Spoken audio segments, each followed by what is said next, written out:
Turning a football team around is hard, but it's not that hard. There's a reason Parcells did it over and over and over. There's a reason Harbaugh does it over and over and over.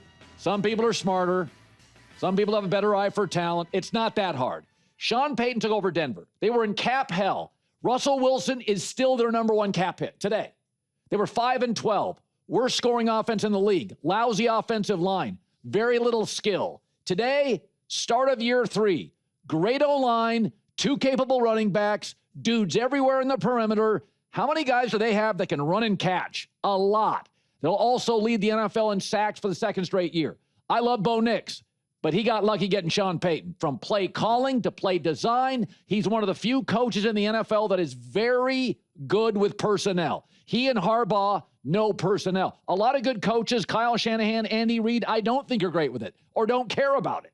Payton's great at it. So 9 different guys caught a ball.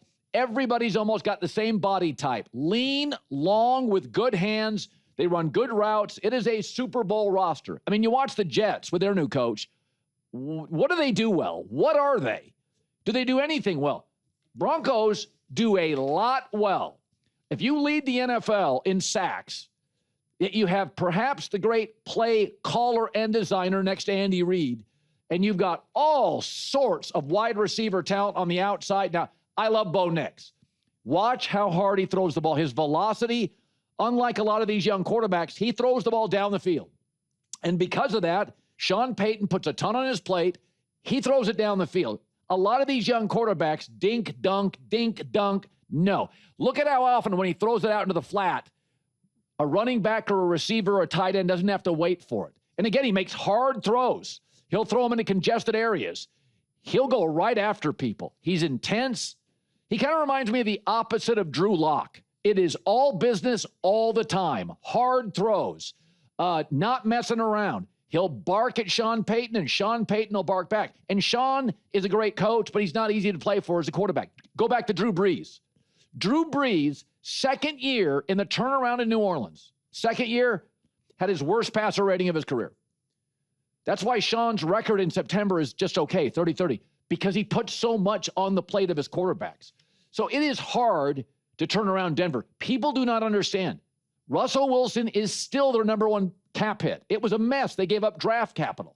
They gave up all those picks. They had a terrible offensive line. They had like Cortland Sutton and a lot of nonsense. You look at them now, it is velocity on both sides. That's what Harbaugh did. 32nd defense to number 1. Same guys a year later. So coaching works at mile high and the sea level. It's about the process. It's about intensity. Coaches do it differently, but the Broncos, my AFC West champion pick, back to form, cut down on the mistakes. I mean, just remember how bad this thing was. You had Nathaniel Hackett. The offensive line was atrocious. Clock management was embarrassing. The ownership group was looking to sell. The GM I liked, he's still around, but they didn't do much well.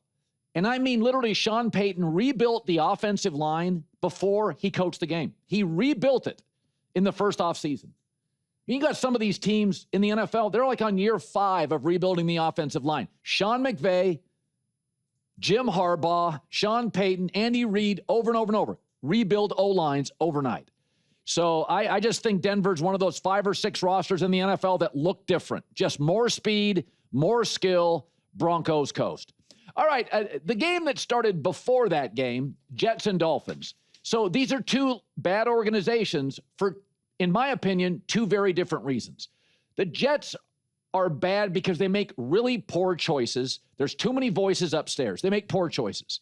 I mean, they fired Robert Saleh, the best coach on their staff. They fired him as he was preparing his team to play a game against Buffalo that had he won, he would have been in first place. You kept him for 3.5 years. That's when you're going to fire him? They just make poor choices. Head coaches, GMs, quarterbacks. They have patience, but they can't get out of their own way. They have urgency. They just make bad choices. The Dolphins are different. The Dolphins are rarely awful. 60% of the time in the last 15 years, they win 7, 8, or 9 games. They're not awful. The Dolphins are just too loyal to average people. Their standards aren't very high. I mean, Tyreek Hill has been banging on his coach and his quarterback for 2 years publicly. I said it last year. Move him. Didn't. Now he's hurt. Tua. In the AFC, the best teams play in cold, windy weather in December and January. The Baltimores, the Kansas Cities, the Cincinnatis. Tua doesn't work. Move off him. No, they gave him a huge extension. How about Chris Greer, the GM? Been a GM for a decade. I think he's the longest tenured GM in the AFC. He's got no playoff wins. Move on. Tyreek, Tua, Chris Greer, too much patience. Go look at the Miami Heat. Excellence, top to bottom. They move people. Don't want to play here, LeBron? Bye. The Jets want to win, but they make terrible choices and do nothing well. The Dolphins actually do offense pretty well. They're never really terrible. They make some good hires, some good acquisitions. They have some good players. But I mean, why is Miami settling? The Jets aren't satisfied being lousy. They're just incapable of fixing it. The Dolphins are really okay winning 8 and 9 games. They're just okay being okay. And that's what I see. I mean, I think those are two struggling franchises.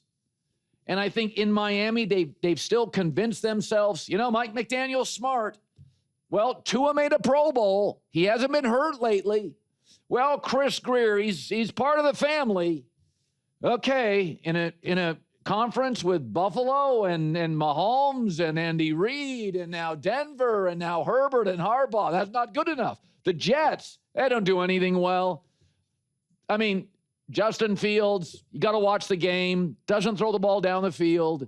Great athlete, great kid. That's not a franchise quarterback. They're 0-4.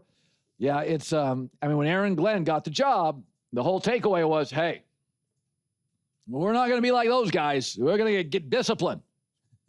It's not that they're losing. Remember, when Dan Campbell with Jared Goff, excellent quarterback, took over Detroit, go look at the first 10, 15 games. Awful. That's not it. But remember what that Detroit team was like. Do you remember when he first took over? I can remember going on the air in the first year and a half and they weren't good, saying, man, I don't think I've ever seen a team play this hard. They're not very good. The defense is atrocious, but man, do they play hard. I can't even say that about the Jets. They're just, you got to do something right after 4 or 5 games. Even when Payton took over Denver in the first year with Russell Wilson, he made Russell Wilson the best Russell Wilson could be. He fixed Russell Wilson to the level you could fix Russell Wilson. 4 or 5 games, I got to see stuff. I can't see a lot of penalties. I can't see a lot of nonsense. I can't see a lot of turnovers. I got to be able to point to something and go, oh, that defensive coach has a great defense. Now, the defense is worse.